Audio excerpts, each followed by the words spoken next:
guys, so for today's video magluluto kita or maghihimo kita hinturon. Maghihimo kita hinturon.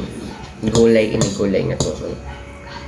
Ay aso mo naman hirap pero minala. Seafoods, di ba?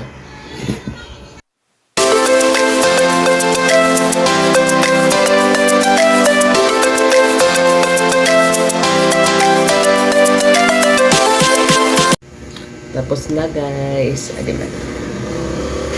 Diba? Ito nahimo. Tanan. Tapos may sobra pa ito nga lumpia wrapper. Tapos may cheese nga ito, himunta niya cheese stick, diba? Ganyan na.